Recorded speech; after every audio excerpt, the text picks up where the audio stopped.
முக்கியமான பிரச்சனை இந்த அவையில் உங்களுடைய கவனத்திற்கு எடுத்து வர விரும்புகின்றேன். அத்தியாவசிய பொருட்களுடைய விலைவாசி தற்போது நாளுக்கு நாள் ஏறிக்கொண்டே இருக்கின்றது. அரிசி, பருப்பு, எண்ணெய், சர்க்கரை என்ற எந்த பொருளை எடுத்தாலும் கடந்த 3 மாதங்களில் விலை பல மடங்கு உயர்ந்திருக்கின்றது. ஏழை எளிய நடுத்தர வர்க்க பொதுமக்கள் மிகவும் அவதிக்குள்ளாக இருக்கின்றார்கள். குறிப்பாக இந்த அரசு அமைஞ்சதிலிருந்து அத்தியாவசிய பொருட்களுடைய விலை கடுமையாக உயர்ந்திருக்கிறது. மே மாதம் 1 கிலோ அரிசி 55 ரூபாய்க்கு விற்பனையானது, இன்னைக்கு 75 ரூபாய்.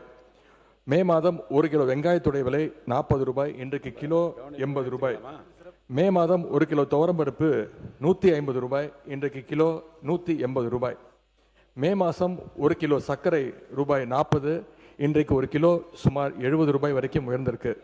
இந்த விலையேற்றத்தை பார்த்து மக்கள் மிகவும் பாதிப்படைஞ்சிருக்கிறாங்க. மளிகை கடை பக்கம் போகிறதையே குறைச்சிட்டு இருக்காங்கன்னு செய்திகள் வந்துட்டு இருக்கு. உங்களுடைய ஆளுங்கட்சியுடைய கூட்டணியில் இருக்கக்கூடிய கம்யூனிஸ்ட் இயக்க தோழர்கள் இதை கண்டித்து போராட்டம் நடத்தியிருக்கிறாங்க. இந்த விலைவாசி உயர்வை கட்டுப்படுத்த அரசு உடனே நடவடிக்கை எடுக்க வேண்டும். உதாரணத்துக்கு 2007ஆம் ஆண்டு தேசிய அளவில் கடுமையான விலைவாசி உயர்வு ஏற்பட்டது. அப்பொழுது முதலமைச்சராக இருந்த கலைஞர் அவர்கள் தமிழ்நாட்டு மக்களை பாதிக்கக்கூடாது என்பதற்காக சிறப்பு பொது விநியோக திட்டம் திட்டத்தை அறிவித்தார்கள். அந்த திட்டத்தின் கீழ் ரேஷன் கடைகள் மூலமாக பருப்பு, எண்ணெய், ரவா, மைதா உள்ளிட்ட பொருட்களை சந்தை விலையை விட குறைவான விலைக்கு அன்றைக்கு மக்களுக்கு வழங்கினார்கள்.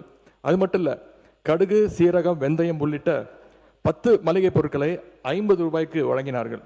கலைஞர் அவர்கள் 2007 தொடங்கி வைத்த அந்த சிறப்பு பொது விநியோக திட்டம் தற்போது வரை நடைபெற்று வருகிறது.